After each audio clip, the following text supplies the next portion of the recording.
আসসালামু আলাইকুম। আজকের ভিডিওতে আমি আলোচনা করব বিডিএস পাস করার পরে একজন ডেন্টাল সার্জনের কী কী অপরচুনিটিস থাকে। সাথে রয়েছে আমি সাবরি, অধ্যয়নরত রয়েছি রংপুর মেডিকেল কলেজ বিডিএস চতুর্থ বর্ষে। আমি সবগুলো অপরচুনিটিস পিছনে লিখে রেখেছি, চলো আমরা শুরু করে দিই। পাস করার পরে সবার প্রথম টার্গেট থাকে হচ্ছে জব করা। সেই জব হতে পারে গভর্নমেন্ট জব অথবা হতে পারে প্রাইভেট জব। যদি গভর্নমেন্ট জবের কথায় আমরা আসি, তাহলে প্রথম যেটা আমাদের অপশন সেটা হচ্ছে বিসিএস দেয়া। বিসিএস হতে পারে তোমার স্বাস্থ্য ক্যাডারে অথবা হতে পারে সেটা অন্যান্য ক্যাডারে। যদি আমরা স্বাস্থ্য ক্যাডারের কথা চিন্তা করি, বিসিএস স্বাস্থ্য ক্যাডারে উন্নীত হওয়ার পরে আমরা কিন্তু উপজেলা স্বাস্থ্য কমপ্লেক্সে একজন ডেন্টাল সার্জন হিসেবে নিয়োগ পেতে পারি। এছাড়া অন্যান্য যে মেডিকেল কলেজ হাসপাতালগুলো রয়েছে সেখানেও কিন্তু ডেন্টাল সার্জনের পদ থাকে। এবং তোমরা যদি টিচার হিসেবে কেউ অ্যাপ্লাই করতে চাও, তাহলে কিন্তু আমাদের বিভিন্ন যে বিভাগে মেডিকেল কলেজগুলো ডেন্টাল ইউনিট রয়েছে সেখানেও কিন্তু তোমরা অ্যাপ্লাই করতে পারো। এই গেল হচ্ছে বিসিএস স্বাস্থ্যর হিসাব। এরপরে আমরা হচ্ছে বিসিএসের যে অন্যান্য ক্যাডারগুলো রয়েছে সেখানেও কিন্তু অ্যাপ্লাই করতে পারি। প্রতি বছর বিভিন্ন ক্যাডারে কিন্তু আমাদের ডেন্টাল সার্জনরা খুব ভালো একটা ফলাফল অর্জন করতেছে। অর্থাৎ তুমি বিডিএস পাস করার পরে একই সাথে বিসিএস হেলথ বা টেকনিক্যাল ক্যাডারে অ্যাপ্লাই করতে পারছো, এবং তুমি কিন্তু অন্যান্য যে ইউনিভার্সিটির স্টুডেন্টগুলো রয়েছে তাদের মধ্যে কিন্তু তুমি অন্যান্য ক্যাডারেও অ্যাপ্লাই করতে পারছো। তো এই গেল হচ্ছে বিসিএস এর হিসাব। এবারে হচ্ছে আমরা আলোচনা করব আর্মি নিয়ে। আমরা কিন্তু আর্মিতেও অ্যাপ্লাই করতে পারি। আর্মি ডেন্টাল কোর নামে একটা পোস্ট থাকে, সেইখানে কিন্তু আমরা ক্যাপ্টেন পদে কিন্তু সরাসরি ওইখানে নিয়োগ পেতে পারি। এছাড়া ক্যাপ্টেনের পর ধীরে ধীরে যে ওদের পদক্রমগুলো আছে সেই অনুযায়ী কিন্তু আমরা উপরে প্রমোশন পাবো। এরপরে আরেকটা আমাদের সরকারি চাকরির সুযোগ থাকে, সেটা হচ্ছে বিএমইউ, বা যেটার আগের নাম ছিল হচ্ছে বঙ্গবন্ধু শেখ মুজিব মেডিকেল ইউনিভার্সিটি, এবং তারও আগে নাম ছিল হচ্ছে পিজি হাসপাতাল। সেইখানে কিন্তু আমরা মেডিকেল অফিসার হিসেবে সরকারিভাবে চাকরি করতে পারি। তো মোটামুটি সরকারি চাকরির স্কোপগুলো হচ্ছে ডেন্টাল থেকে এগুলাই। এরপরে আমরা কিন্তু বেসরকারিতে বা প্রাইভেট বিভিন্ন জায়গাতে কিন্তু চাকরি করতে পারি। এর মধ্যে বিভিন্ন হসপিটালে কিন্তু আমাদের ডেন্টাল সার্জন পদ থাকে। বড় বড় হসপিটাল যেমন স্কয়ার মনে করো, তারপরে পপুলার, এগুলো সবগুলোতে ডেন্টাল সার্জনের একটা পদ থাকে। তো সেইখানেও কিন্তু আমরা অ্যাপ্লাই করতে পারি। এছাড়া আমাদের বিভিন্ন যে বেসরকারি ডেন্টাল কলেজগুলো রয়েছে এবং মেডিকেল কলেজ ডেন্টাল ইউনিটগুলো রয়েছে সেখানে কিন্তু আমরা টিচার হিসেবেও অ্যাপ্লাই করতে পারি।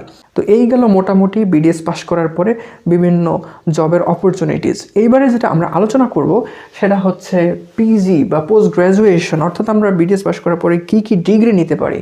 তো এইখানে কিছু ডিগ্রি আছে হচ্ছে ক্লিনিক্যাল, যেগুলো আমাদের সরাসরি রোগী দেখার জন্য হেল্প হবে, এবং আর কিছু রয়েছে হচ্ছে বেসিক সাবজেক্টের জন্য, অর্থাৎ টিচার হিসেবে এগুলো আমাদের কাজে লাগবে। তো কী কী রয়েছে দেখি। প্রথমে হচ্ছে তোমার এফসিপিএস, এটা তো অনেক বিখ্যাত ডিগ্রি তোমরা জানো। এছাড়া হচ্ছে এমএস, এমসিপিএস, তো এগুলো মোটামুটি হচ্ছে আমাদের ক্লিনিক্যাল ডিগ্রি আমরা করতে পারি। দেন বেসিক সাবজেক্টের জন্য বাকি ডিগ্রিগুলো রয়েছে, যেমন হচ্ছে এমডি করতে পারি কোনো একটা সাবজেক্টে, ডিডিএস আমরা করতে পারি, এমপিএস আমরা করতে পারি, এমএসসি বা মাস্টার্স আমরা করতে পারি, এমফিল করতে পারি, পিএইচডিও আমরা কিন্তু করতে পারি। এদের মধ্যে কিছু ডিগ্রি আছে শেষের ডিগ্রিগুলো, যেগুলো কিন্তু আমরা বাংলাদেশ ছাড়াও বাইরের বিভিন্ন দেশে কিন্তু আমরা ফুল ফান্ডেড স্কলারশিপ নিয়ে কিন্তু করতে পারি।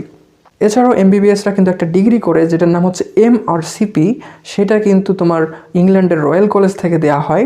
আমাদেরও কিন্তু রয়্যাল কলেজ থেকে একটা ডিগ্রি আছে, সেইটার নাম হচ্ছে এই এমএফডিএস। এমএফডিএসটা কিন্তু আমাদের এমআরসিপি এর একটা সমমান আমরা বলতে পারি। এই ডিগ্রিগুলো মোটামুটি আমরা বিডিএস পাস করার পরে কিন্তু করতে পারি। এরপরে আমাদের হাতে যে অপশনটা থাকে সেটা হচ্ছে আমরা বিদেশে লাইসেন্সিং এক্সাম দিয়ে ওইখানে প্র্যাকটিস করব। তো বিভিন্ন দেশে বিভিন্ন সময়ে আমাদের ডেন্টাল সার্জনরা গিয়ে লাইসেন্সিং এক্সাম দেয়। এর মধ্যে সবচেয়ে বেশি যেগুলোতে দেয় আমি সেগুলো লিখে রেখেছি। এর মধ্যে হচ্ছে অস্ট্রেলিয়ার জন্য হচ্ছে এডিসি এক্সাম দিতে হয়। দেন হচ্ছে আমরা যদি ইউকেতে যেতে চাই তাহলে আমাদের ওআরই নামে একটা এক্সাম আছে, সেটা দিতে হয়। আমরা যদি আমেরিকায় যেতে চাই তাহলে আইএনবিডিই নামে একটা এক্সাম আছে, সেটা আমরা দিতে পারি। এছাড়াও সৌদি আরবের জন্য সৌদি ডেন্টাল লাইসেন্সিং এক্সাম রয়েছে। দেন হচ্ছে দুবাইয়ের জন্য ডিএসএ নামে একটা লাইসেন্সিং এক্সাম রয়েছে। এছাড়াও তোমার কানাডা সহ অন্যান্য যে উন্নত দেশগুলো রয়েছে সেগুলোরও লাইসেন্সিং এক্সাম কিন্তু দিয়ে প্রতি বছর ডেন্টাল সার্জনরা স্থায়ীভাবে কিন্তু ওখানে প্র্যাকটিস করার সুযোগ পাচ্ছে। ডেন্টিস্ট্রি কিন্তু ওখানে একটা হাই পেইড জব, অনেক সিকিউর বলা যেতে পারে। এরপরে আমরা আসি আমাদের মেইন কর্মসংস্থান, সেটা হচ্ছে চেম্বার। একজন বিডিএস ডাক্তারের কিন্তু মেইন জিনিসটাই হলো চেম্বার। হ্যাঁ, এখন চেম্বার কথা বললেই তো সবার মাথায় আসে যে এখানে তো অনেক অনেক টাকা প্রয়োজন হবে একটা চেম্বার দিতে। আমি তোমাদের টাকা থাকলে যে সিস্টেমটা করতে পারো সেটাও বলবো, টাকা না থাকলেও বলবো। তো তোমার যদি টাকা থাকে তুমি কিন্তু 5-10 লাখ টাকা বা এর চেয়েও বেশি যত শখ তুমি কিন্তু টাকা ব্যয় করে একটা সুন্দর চেম্বার তৈরি করে ফেলতে পারো। এটা তোমার সারা জীবনে কাজে লাগবে। তো টাকা থাকলে তো তুমি যা ইচ্ছা করতে পারো, কিন্তু টাকা না থাকলে কি করবা?